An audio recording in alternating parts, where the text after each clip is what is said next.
الحمد لله نحمده ونستعينه ونستغفره ونؤمن به ونتوكل عليه ونعوذ بالله من شرور أنفسنا ومن سيئات أعمالنا من يهده الله فلا مضل له ومن يضلله فلا هادي له ونشهد أن لا إله إلا الله وحده لا شريك له ونشهد أن سيدنا وسندنا ومولانا محمدا عبده ورسوله أما بعد فقد قال الله تبارك وتعالى في القرآن المجيد والفرقان الحميد أعوذ بالله من الشيطان الرجيم بسم الله الرحمن الرحيم يا أيها الذين آمنوا كتب عليكم الصيام كما كتب على الذين من قبلكم صدق اللہ العظیم۔ عزیز ساتھیو، اللہ رب العزت کا بڑا احسان ہوا کہ اللہ تعالیٰ نے ہمیں رمضان کا یہ مہینہ اور جمعہ کا یہ دن عطا کیا۔ یہ اللہ کا بڑا ہم پر احسان ہے کہ اللہ نے ہمیں رمضان کا مہینہ دیا ہے۔ تو اس مہینے کی بہت ساری فضیلتیں ہیں حدیثوں کے اندر۔ ایک حدیث کے اندر آتا ہے کہ حضرت سلمان رضی اللہ عنہ روایت فرماتے ہیں کہ جب بھی رمضان کا مہینہ آنے والا ہوتا ہے تو 15 شعبان سے ہی اللہ کے نبی صلی اللہ علیہ وسلم صحابہ کو اس مہینے کی فضیلتوں کو بتاتے تھے اور روزہ رکھنے پر ابھارتے تھے، اس کے لیے تیار کرتے تھے کہ بھائی ایک مہینہ آنے والا ہے، بہت بابرکت مہینہ ہے اور اس کے اندر شب قدر ایک رات ہے جو 1000 راتوں سے افضل ہے، 1000 مہینوں سے افضل ہے۔ اس طرح اللہ کے نبی صلی اللہ علیہ وسلم صحابہ کو ابھارتے تھے تاکہ روزہ رکھنے پر آسانی ہو جائے اور روزہ رکھنے کے اندر ایکسائٹمنٹ لوگوں کو ہو۔ تو اس طرح اللہ کے نبی صلی اللہ علیہ وسلم صحابہ کو بتاتے تھے۔ تو ایک مہینہ ہے، ایک رات ہے جو 1000 مہینوں سے افضل ہے، اور رمضان کا اس مہینے کے اندر روزہ فرض کیے گئے ہیں۔ جس طرح نماز فرض ہے، جس طرح زکوٰۃ فرض ہے، تو اسی طرح روزہ بھی فرض کیا گیا ہے۔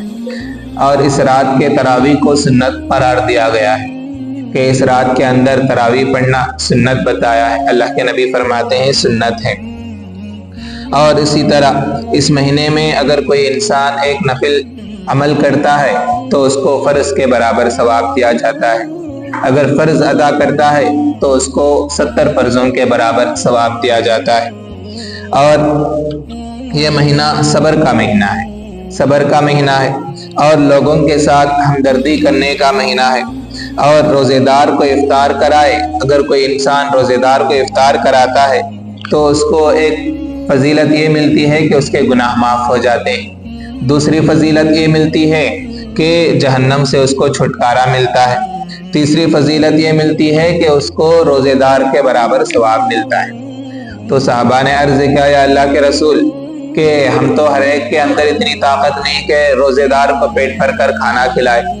تو اللہ کے نبی صلی اللہ علیہ وسلم نے ارشاد فرمایا کہ پیٹ بھر کر کھلانا کوئی ضروری نہیں ہے، ایک گلاس پانی پلا دو، ایک کھجور کھلا دو، ایک گلاس لسی پلا دو، تب بھی یہ ثواب، یہ فضیلتیں اس کو مل جاتی ہیں۔ اور اس مہینے کے شروع کے 10 دن رحمت کے ہیں، دوسرے 10 دن مغفرت کے ہیں، تیسرے 10 دن جہنم سے چھٹکارے کے۔ تو اور اس مہینے میں جو انسان غلام سے اس کے بوجھ کو ہلکا کرتا ہے، یعنی جو بھی ہمارے پاس نوکر وغیرہ ہو اس کے کام کو تھوڑا کم کر دیتا ہے تو اس کو کم کرنے کا ہمیں حکم دیا گیا ہے۔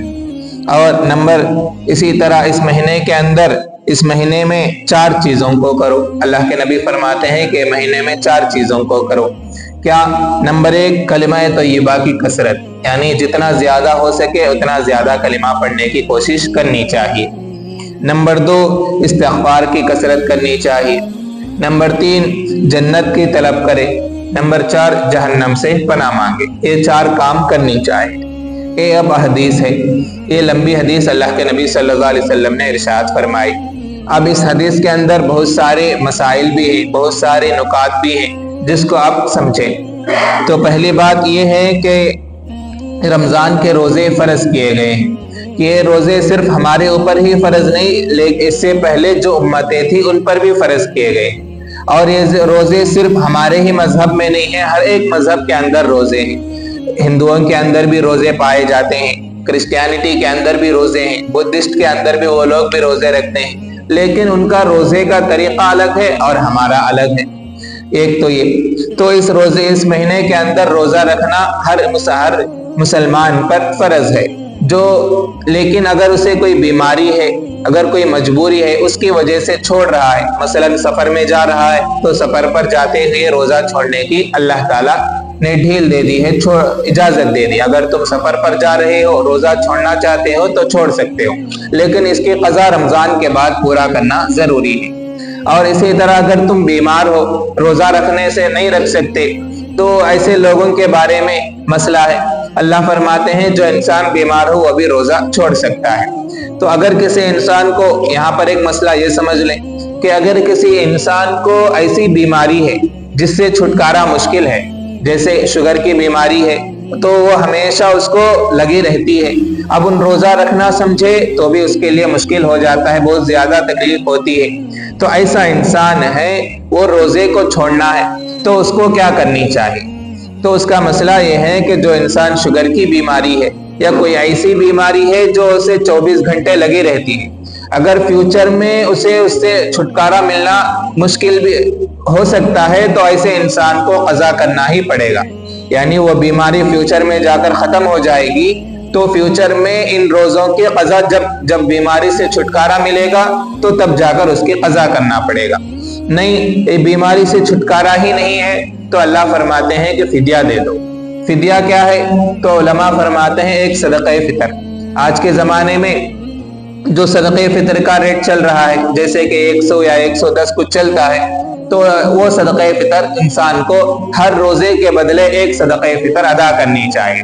اب وہ انسان 30 روزے ہو تو 30 روزے کا صدقہ فطر دے، 30 روزے کا صدقہ فطر پلس رمضان کے عید کا فطرہ جو دیتا ہے، تو اس طرح 30 پر ایک روزے کا صدقہ فطر وہ دے دے۔ اگر کوئی انسان 20-9 روزے ہی ملے ہیں، 20-9 روزے پلس عید کا فطرہ، اس طرح 30 روزے کا صدقہ فطر دینا پڑے گا۔ تو یہ مسئلہ ہے۔ تو روزے ہر مذہب کے اندر پائے جاتے ہیں، پہلی بات تو یہ ہوئی۔ دوسری بات یہ ہے روزے دار کو پانی پلانا، افطار کرانا، افطار پلانے کی فضیلت بھی بہت زیادہ ہے۔ روزے دار کو پانی پلانا تو اللہ کے نبی صلی اللہ علیہ وسلم فرماتے ہیں کہ اس کو کل قیامت کے دن میرے حوض سے اس کو پانی پلایا جائے گا۔ اللہ کے نبی صلی اللہ علیہ وسلم کو کل قیامت کے دن حوض کوثر عطا کی جائے گی۔ تو جو انسان روزے دار کو پانی پلاتا ہے تو اللہ کے نبی صلی اللہ علیہ وسلم کل قیامت کے دن حوض کوثر سے اس کو پانی پلائیں گے۔ جب انسان پانی پیتا ہے اس کے ایک فائدہ تو یہ ہے کہ جنت میں جانے تک اس کو پیاس نہیں لگے گی، ایک فائدہ تو یہ ہے۔ دوسرا فائدہ یہ ہے کہ وہ پانی اگر انسان پیتا ہے تو اسے ایک قسم کی گارنٹی ملتی ہے، وہ پانی اسی انسان کو مل سکتا ہے تو جنت میں جانے کے لیے راستہ اس کے لیے آسان ہو۔ تو جو جنت میں جانے کے لیے ایک قسم کی گارنٹی اس کے مل جاتی ہے کہ اس نے حوض کوثر سے پانی پیا ہے تو چاہے گا، اللہ چاہے تو اس کو جنت میں عطا کرے، تو اس طرح ایک اشارہ اس کے اندر ملتا ہے۔ تو روزے دار کو پانی پلانے کی فضیلت یہ ہے۔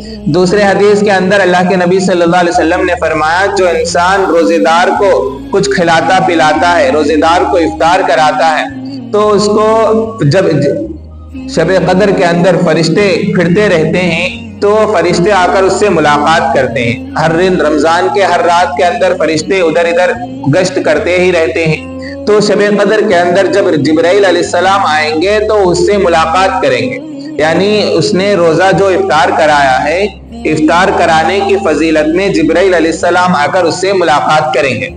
اب یہ ملاقات کریں بول کر کیسے معلوم ہوگا کہ جبرائیل علیہ السلام فلاں آدمی کو آ کر ملاقات کریں؟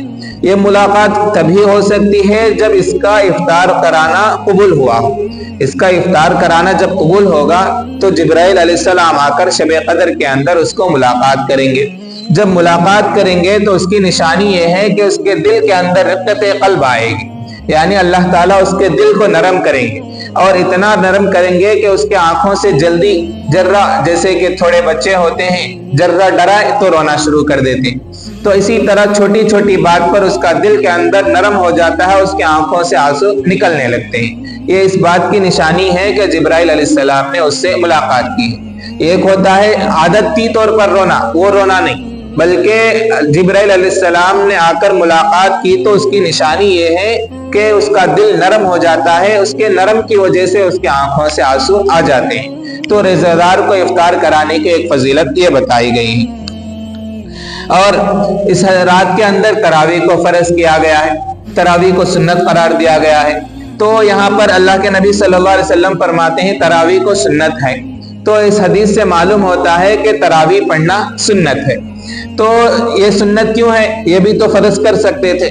تو اس کا جواب یہ ہے کہ اللہ کے نبی صلی اللہ علیہ وسلم اس امت پر مشکل نہ ہو، اس لیے اللہ کے نبی صلی اللہ علیہ وسلم نے اس کو سنت قرار دیا ہے، فرض نہیں قرار دیا۔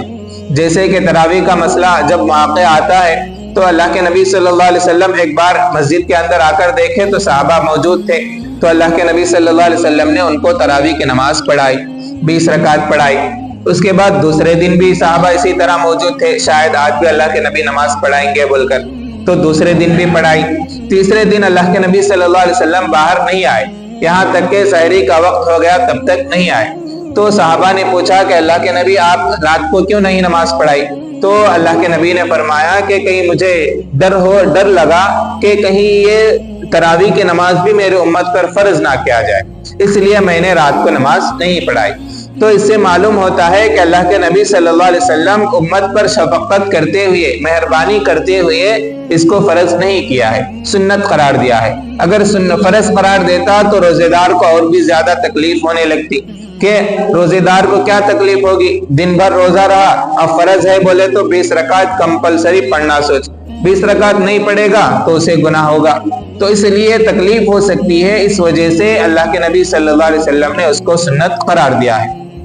ایک بات تو یہ ہوئی۔ تو یہاں پر ایک مسئلہ اور نکلتا ہے، روزہ دار سنت تراویح کی نماز پڑھنا کمپلسری کیا؟ روزہ رہا تو کمپلسری تراویح پڑھنا کیا؟ نہیں تو نہیں کیا؟ تو ایک مسئلہ کو سوال پیدا ہوتا ہے، تو اس کا جواب یہ ہے کہ اگر کوئی انسان روزے دار ہو تو تراویح نہیں پڑھتا ہے تو اسے تراویح نہیں پڑھنے کا گناہ تو ہوگا، لیکن اس کا روزہ قبول ہو جائے گا، اس کا روزہ نہیں ٹوٹے گا۔ ایسا نہیں کہ روزہ ٹوٹ جائے گا، ایسا نہیں ہے، یعنی روزے کی فضیلت الگ ہے، تراویح کی فضیلت الگ ہے۔ تو جو انسان روزہ رکھتا ہے تو اس کو روزے کو ثواب ملے گا، اگر تراویح کو چھوڑتا ہے تو تراویح چھوڑنے کا گناہ اسے مل سکتا ہے، تو اس لیے تراویح بھی پڑھنا ضروری ہے۔ آج یہاں پر ایک مسئلہ اور شروع ہوتا ہے کہ لوگ کیا کرتے ہیں، 6 دن میں 10 دن میں جہاں پر قرآن پڑھایا جاتا ہے وہاں پر جا کر قرآن سن لیتے ہیں، لیکن باقی کے 20 روز جو تراویح ہے اس کو چھوڑ دیتے ہیں۔ یہ صحیح طریقہ نہیں ہے، کیونکہ پورے قرآن کو سننا ایک سنت ہے، اور دوسرا 30 کے 30 روز تراویح، 30 تراویح بھی پڑھنا ایک سنت ہے۔ آج لوگ ایک سنت کو پکڑ لیتے ہیں، دوسرے سنت کو چھوڑ دیتے ہیں، دونوں طریقہ ٹھیک نہیں ہے۔ 30 دن بھی تراویح پڑھنی چاہیے اور پورا قرآن بھی سننا چاہیے، دونوں کی فضیلت انسان کو ملنا ضروری ہے۔ ایک پکڑ لے کر ایک چھوڑ دینا صحیح بات نہیں ہے۔ بعض علماء اس سے منع فرماتے ہیں، جو لوگ 6 دن کی تراویح یا 10 دن کی تراویح پڑھتے ہیں، اس سے لوگ قرآن سن کر چھوڑ دیتے ہیں، تراویح کی نماز کو چھوڑ دینے کی وجہ سے بعض علماء اس سے منع فرماتے ہیں کہ 6 دن کی تراویح پڑھنا درست نہیں ہے، بعض علماء اس سے منع فرماتے ہیں۔ تو ایک بات تو یہ ہوئی، اور ایک اس کے اندر کیا ہوا کہ ایک فرض کا، اس حدیث کے اندر ایک بات یہ آئی تھی کہ نفل کا ثواب فرض کے برابر قرار دیا جاتا ہے۔ کیوں؟ اس لیے کہ اس سے معلوم ہوتا ہے کہ نفل جتنا زیادہ پڑھنے کی طرف ہمیں اہتمام دلایا جاتا ہے۔ کیوں؟ کیونکہ فرض ایسی چیز ہے، اس کا ثواب کوئی بھی چیز اس کو پورا نہیں کر سکتی۔ مثلا کسی آدمی پر روزہ ظہر کی نماز فرض تھی، وہ ظہر کی نماز چھوڑ کر عصر میں قضا کرتا ہے تو قضا تو ہو جائے گا، لیکن فرض کے جیسا ثواب اسے ملتا کیا؟ تو نہیں مل سکتا۔ لیکن رمضان کے اندر نفل نمازیں، نفل کا ثواب فرض کے برابر قرار دیا جاتا ہے، فرض کے برابر بنا دیا جاتا ہے، تو اس سے معلوم ہوتا ہے کہ اس مہینے کے اندر نفل کی کثرت کرنے کا ہمیں ایک اشارہ دیا جا رہا ہے، حکم دیا جا رہا ہے۔ نفل نمازوں کا اہتمام کرو، نفل عبادات کثرت سے کرو تاکہ ثواب کے اندر زیادتی ہو جائے اور تاکہ تمہیں فضیلت زیادہ ملنے لگے۔ اس لیے ہمیں ایک طرف اشارہ ملتا ہے کہ فرض کے رمضان کے اندر نفل نمازوں کا بھی اہتمام کرنی چاہیے۔ نفل نمازیں بہت ساری ہیں، جیسے کہ چاشت کی نماز ہے، اشراق کی نماز ہے، اوابین کی نماز ہے، اس طرح بہت سارے نفل نمازیں ہیں۔ ان نمازوں کی پابندی کرنا بہت ہی زیادہ فضیلت رکھتا ہے۔ پہلے سے ہی یہ نمازیں فضیلت والی ہیں، لیکن رمضان کے اندر کریں گے تو اور بھی فضیلت اس کی بڑھ جاتی ہے۔ ایک ہو اور رمضان برکت والا مہینہ ہے۔ اس مہینے میں تمام کتابیں، آسمانی کتابیں بھی اسی مہینے میں اتاری گئی ہے۔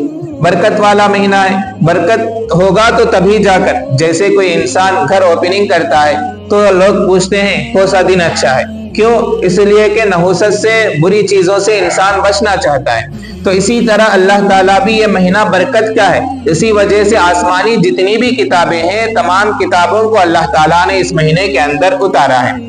کیا کیا ہے؟ فرماتے ہیں تورات 6 رمضان کو اتاری گئی، تورات 6 رمضان کو اتری، اور انجیل 12 یا 13 رمضان کو اتری، زبور 18 یا 12 رمضان کو اتری، اور پورا قرآن مجید اللہ تعالیٰ نے رمضان کے اندر اتارا ہے۔ ایک قرآن اترنا 2 مرتبہ ہوا ہے۔ ایک اللہ تعالیٰ نے جو تختے کے اندر لکھا ہے، یعنی آسمان پر جو قرآن پورا لکھ دیا ہے لوح محفوظ کے اندر، اس لوح محفوظ سے آسمانی دنیا کے اندر، یعنی پہلے آسمان کے اندر اللہ تعالیٰ نے رمضان کے اندر قرآن کو اتار دیا۔ اتارنے کے بعد جب اللہ کے نبی صلی اللہ علیہ وسلم آنے کے بعد 23 سال تک جب بھی جو ضرورت پڑتی اللہ تعالیٰ قرآن اتارتا جاتا، جب ضرورت پڑی آیتیں اتارا، جب ضرورت پڑی اتارا، یعنی اللہ تعالیٰ کو پہلے ہی فیوچر معلوم تھا، کیا کیا ہونے والا معلوم تھا، کب کون سی آیت اتارنا معلوم تھا۔ تو اسی وجہ سے اللہ تعالیٰ نے ایک ایک آیت کو اتارتا چلا گیا، جب جیسے ضرورت پڑتی گئی ویسا اللہ تعالیٰ اتارتا چلا گیا۔ تو یہ رمضان کی برکت ہے۔ اور اسی طرح رمضان کے اندر 5 چیزیں روزے دار کو ملتی ہے، 5 چیزیں رمضان کی فضیلت کو بتاتی ہے۔ کیا ہے؟ نمبر 1، منہ کی جو بدبو ہوتی ہے، یعنی روزے کی حالت میں انسان روزہ رکھتا ہے تو اس کے منہ سے ایک قسم کی بدبو آتی ہے، تو وہ بدبو اللہ کے یہاں مشک سے زیادہ فضیلت رکھتی ہے۔ تو اب یہاں پر ایک مسئلہ یہ پیدا ہوتا ہے، ایک سوال یہ پیدا ہوتا ہے کہ تب تو مسواک کر کو فائدہ کیا ہے؟ مسواک کی فضیلت ملتی نہیں نا، مسواک کرو بولتے نا، پھر اس کی فضیلت کیا ہے؟ تو اس کا جواب علماء دیتے ہیں کہ اگر رمضان کے اندر جو بدبو منہ سے نکلتی ہے وہ پیٹ کے جلنے کی وجہ سے نکلتی ہے، اور جو بدبو بعض لوگ مسواک کرنے سے کیا ہوگا، دانت کے اندر سے جو بدبو آتی ہے وہ ختم ہو جاتی ہے۔ پیٹ کے اندر پیٹ جلنے کی وجہ سے جو بدبو آتی ہے وہ اللہ کے یہاں مشک کے برابر ہے، منہ نہیں دھونے کی وجہ سے جو بدبو ہے وہ نہیں۔ تو اس لیے مسواک کرنے کا حکم دیا گیا ہے۔ مسواک کرنے کی فضیلت بہت زیادہ ہے، مسواک کرتے رہنی چاہیے۔ تو ایک فضیلت یہ ہوئی۔ دوسری فضیلت یہ ہے کہ تمام دنیا کی چیزیں اس کے لیے مغفرت کی دعا کرتی ہے۔ روزے دار کے واسطے تمام دنیا کی چیزیں، چاہے یہاں تک کہ حدیث کے اندر آتا ہے سمندر کے مچھلی تک بھی اس کے لیے مغفرت کی دعا کرتی ہے کہ اللہ روزے دار کی مغفرت فرما۔ اس طرح تمام دنیا کی چیزیں اس کے لیے مغفرت کی دعا کرتی رہتی ہے۔ تو اب جب تمام دنیا ہمارے لیے مغفرت کی دعا کر رہی ہے تو ہمیں بھی صحیح معنی میں روزے رکھنے کی کوشش کرنی چاہیے۔ روزے کے اندر غلط سلط کام کرنے سے اپنے آپ کو بچانی چاہیے۔ ایسی چیز کرے جس سے روزہ ٹوٹ جائے، اس سے اپنے آپ کو بچانا بہت ہی زیادہ ضروری ہے۔ اور تیسری فضیلت روزے دار کو کیا ملتی ہے؟ تو اس کے واسطے اللہ تعالیٰ جنت کو سنوارتے ہیں۔ جنت کے اندر اللہ تعالیٰ پہلے سے جنت سنوار کے ہے، پہلے سے خوبصورت ہے، لیکن اللہ تعالیٰ اسے اور بھی ڈیکوریشن کرتے ہیں، اور بھی زیادہ ڈیکوریشن کرتے ہیں تاکہ اور بھی زیادہ خوبصورت بن جائے۔ جیسے رمضان کے مہینے میں لوگ مسجدوں کو سجاتے ہیں، تو مسجدوں کو سجانا صحیح ہے یا نہیں وہ مسئلہ الگ ہے، لیکن جس طرح لوگ مسجدوں کو سجاتے ہیں اللہ تعالیٰ روزے دار کے واسطے جنت کو سجاتے رہتے ہیں۔ تو اس لیے روزے دار کی فضیلت اور بھی بڑھ جاتی ہے۔ چوتھی فضیلت کیا ملتی ہے؟ شیطان اس مہینے کے اندر قید ہو جاتا ہے۔ شیطان قید ہو جاتا ہے اس سے کیا ہوگا؟ انسان جو گناہ رمضان سے پہلے کرتا تھا، رمضان کے اندر اس گناہوں کے طرف دل مائل نہیں ہوگا۔ ایک ہوتا ہے نفس، ایک ہوتا ہے شیطان۔ شیطان جو پہلے ورغلاتا تھا، پہلے جو دھوکہ دے کر انسان کو برے راستے پر لے جاتا تھا، وہ تو قید ہو گیا۔ لیکن انسان جو غلط کر رہا ہے آج کل، جو رمضان کے اندر بھی وہ غلط کام دیکھ رہے ہیں، تو وہ اس کی وجہ یہ ہے کہ اس کے نفس نے اس کو عادت پر مجبور کر دیا۔ اس کا نفس کو عادت ہو گیا ہے کہ اس کی غلط کاری کی طرف چلا جائے، غلط قدم کو اس کی طرف اٹھائے۔ یہ شیطان قید شیطان کی طرف سے نہیں ہے۔ تو اس لیے انسان کو چاہیے کہ اپنے نفس پر قابو کرنا بہت ہی زیادہ ضروری ہے۔ تو اس کے اندر ایک فضیلت یہ ہے کہ اس کا نفس غلط راستے پر جلدی، شیطان کے ورغلانے میں جلدی نہیں آتا، شیطان قید ہو جاتا ہے۔ اور پانچویں فضیلت یہ ہے کہ اس مہینے کے اندر اس کی مغفرت کر دی جاتی ہے، یعنی اس کے گناہوں کو معاف کر دیا جاتا ہے۔ تو جتنے بھی گناہ ہو، اللہ تعالیٰ روزے دار کے گناہ معاف کرتے ہیں۔ کیوں؟ اس لیے کہ اس کے واسطے تمام دنیا کی چیزیں مغفرت کی دعا کر رہی ہے، سمندر کی مچھلیاں تک مخلوق اس کے لیے دعا کر رہی ہے۔ تو جب اتنے سارے لوگ دعا کریں تو کیا اس کے گناہ معاف نہیں ہوں گے؟ ہو سکتے ہیں۔ تو اس لیے انسان کو اس مہینے کی روزے دار کی ایک فضیلت یہ بھی ہے۔ اور جو انسان روزے کی قدردانی نہیں کرتا، اس کے بھی بہت سارے وعید اللہ کے نبی صلی اللہ علیہ وسلم نے ارشاد فرمائے۔ جو انسان رمضان کا مہینہ پائے اور روزہ نہ رکھے، اس کے بہت ہی زیادہ سخت سنگین بد دعائیں اللہ کے نبی صلی اللہ علیہ وسلم نے جبرائیل علیہ السلام کے ذریعے فرمائی۔ ایک حدیث کے اندر آتا ہے کہ اللہ کے نبی حضرت کعب بن عجرہ رضی اللہ عنہ فرماتے ہیں کہ ایک مرتبہ ہم بیٹھے ہوئے تھے، اللہ کے نبی صلی اللہ علیہ وسلم پر منبر پر چڑھ رہے تھے۔ تو پہلے منبر پر قدم رکھا تو فرمایا آمین، دوسرے منبر پر قدم رکھا تو فرمایا آمین، تیسرے منبر پر قدم رکھا تو فرمایا آمین۔ اس کے بعد اللہ کے نبی صلی اللہ علیہ وسلم خطبہ وغیرہ جو بھی دینا تھا دے دیے۔ اس کے بعد اللہ کے نبی سے صحابہ نے پوچھا کہ اللہ کے نبی ہم نے آج ایک نئی چیز آپ سے دیکھی، تو وہ کیا ہے؟ تو اللہ کے نبی نے فرمایا کہ وہ کیا ہے؟ تو صحابہ نے فرمایا کہ آپ پہلے منبر پر قدم رکھے تو فرمایا آمین، دوسرے منبر پر قدم رکھا تو فرمایا آمین، تیسرے منبر پر قدم رکھا تو فرمایا آمین۔ وہ کیا ہے؟ کیوں اس طرح فرمایا؟ تو اللہ کے نبی نے ارشاد فرمایا کہ پہلا، جو انسان رمضان المبارک کا مہینہ ملے اور اس کی ناقدری کرے تو اس کے لیے جبرائیل علیہ السلام نے بد دعا فرمائی۔ یعنی جب میں پہلے منبر پر قدم رکھا تو جبرائیل علیہ السلام میرے پاس آئے، آنے کے بعد اللہ کے جبرائیل علیہ السلام نے دعا کی کہ جو انسان رمضان کا مہینہ پائے اور اس کی قدردانی نہ کرے اور اس میں اپنی مغفرت نہ کرائے تو اس کو وہ ہلاک و برباد ہو۔ تو اس طرح جبرائیل علیہ السلام نے بد دعا دی، تو اللہ کے نبی صلی اللہ علیہ وسلم نے فرمایا آمین۔ تو یہاں پر ایک بات ذہن میں رکھیں، جب جبرائیل علیہ السلام جتنے فرشتوں کے بڑے سردار ہیں، اتنے بڑے فرشتوں کے سردار ہیں، وہ بد دعا دے رہے ہیں، اور آمین کہنے والے کون ہیں؟ جو تمام انبیاء کے بڑے ہیں، جو تمام نبیوں کے امام ہیں، تو انہوں نے آمین کہی۔ تو جب اتنی بڑے ہستیاں، ایک بد دعا دینے والے بھی بڑی ہستی ہے اور آمین کہنے والی بھی بڑی ہستی ہے، آمین کا مطلب یہ ہے کہ اللہ اس دعا کو قبول فرما، تو یہ عام مطلب ہے۔ تو جب بد دعا اللہ کے نبی جبرائیل علیہ السلام نے دی اور اللہ کے نبی صلی اللہ علیہ وسلم نے اس پر آمین کہی، تو کیا اس انسان کے لیے صحیح زندگی گزر سکتی ہے؟ تو اس کے حالات صحیح ہو سکتے ہیں؟ آج دیکھیں تو مسلمانوں کے حالات پہلے ہی اچھے نہیں ہیں۔ تو رمضان کے اگر صحیح معنی میں قدردانی نہ کرے تو کیا اس اللہ کے نبی صلی اللہ علیہ وسلم کے اس دعا کے، جبرائیل علیہ السلام کے اس دعا کے مستحق نہ بن جائیں گے؟ جب اتنے بڑے ہستیوں کی بد دعا ہم لیں گے تو ہمارے لیے کیا وبال بنے گا؟ ہماری زندگی کیسے گزر سکے گی؟ تو اس لیے ہمیں چاہیے کہ رمضان کی صحیح قدردانی کرنی چاہیے۔ اگر ہم رمضان کی صحیح قدردانی نہیں کریں گے تو ہمارے لیے بہت ہی زیادہ مشکل بن جائے گا۔ اس لیے اس مہینے کے اندر کثرت سے استغفار کرنی چاہیے۔ کیوں کثرت سے استغفار کرنی ہے اور کثرت سے کلمہ طیبہ پڑھنا ہے؟ تو ایک تو اللہ کے نبی صلی اللہ علیہ وسلم نے فرمایا کہ اس مہینے کے اندر استغفار اور کلمہ طیبہ زیادہ پڑھو۔ کلمہ طیبہ کی فضیلت ایک مشکات کی حدیث میں ہے، مشکات کے اندر ایک روایت ہے۔ تو ایک مرتبہ اللہ تعالیٰ نے موسیٰ علیہ السلام نے اللہ تعالیٰ سے بات کر رہے تھے، بات کرتے ہوئے موسیٰ علیہ السلام نے اللہ تعالیٰ سے پوچھا کہ اللہ مجھے کوئی ایسا دعا دے، ایسا ذکر دے دے، میں یہ کیچ کرنا، دنیا میں کون بھی وہ ذکر نہیں کرنا، میں ایک جناج وہ ذکر کرتے رہنا۔ تو اللہ تعالیٰ نے کہا لا الہ الا اللہ پڑھو۔ تو موسیٰ علیہ السلام نے کہا کہ اللہ یہ تو سبھی جنوں پڑھتے ہیں، مجھے اسپیشل ہونا کچھ۔ تو اللہ تعالیٰ نے فرمایا کہ موسیٰ تمام مخلوق میں جتنے بھی لوگ آئے ہیں اس سے بڑھ کر کوئی بھی ذکر نہیں ہے، ان تمام چیزوں سے بڑھ کر یہ ذکر ہے، اس ذکر کو کثرت سے پڑھا کرو۔ تو اللہ تعالیٰ نے موسیٰ علیہ السلام کو یہی حکم دیا کہ لا الہ الا اللہ کی کثرت کرتے رہو، اس کا ذکر پڑھتے رہو۔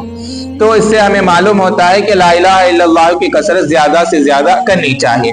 دوسرا استغفار کی فضیلت، استغفار کرنے سے بہت سارے فضیلتیں تو ہیں، ایک تو گناہ معاف ہوتے ہیں، جیسے قرآن کے اندر نوح علیہ السلام سورہ نوح کے اندر اللہ تعالیٰ نے فرمایا جو انسان استغفار کرتا ہے اس کو اللہ تعالیٰ گناہ معاف فرماتے ہیں۔ دوسری فضیلت یہ ہے کہ ٹائم پر بارشیں ہوتی ہیں، بارشیں جو ہوتی ہیں وہ ٹائم پر ہوتی ہیں۔ تیسری فضیلت اس کے لیے بال بچے ہوتے ہیں۔ چوتھی فضیلت اس کے بال بچوں مال کے اندر برکت ہوتا ہے۔ پانچویں فضیلت اس کے لیے باغات اگتے ہیں، یعنی اس کے جو اگر جنگل کھیتی وغیرہ ہو تو وہ صحیح معنی میں صحیح اتریں گے اور اس کا صحیح فائدہ ہوگا، بارشیں صحیح وقت پر ہوں گے، بال بچے بھی زیادہ ہوں گے، مال میں بھی برکت ہوگی، گناہ بھی معاف ہوگی۔ کسے؟ صرف استغفار کرنے سے، صرف ایک استغفار کرے تو 5 فضیلتیں انسان کو مل جاتی ہیں۔ اس لیے انسان کو استغفار کی کثرت زیادہ کرنی چاہیے، اور رمضان کے مہینے میں اور بھی زیادہ، جتنا زیادہ کریں گے اتنا زیادہ فضیلت انسان کو حاصل ہوگی۔ اللہ تعالیٰ کہنے سننے سے زیادہ عمل کرنے کی توفیق عطا فرمائے۔ وما علی الا البلاغ۔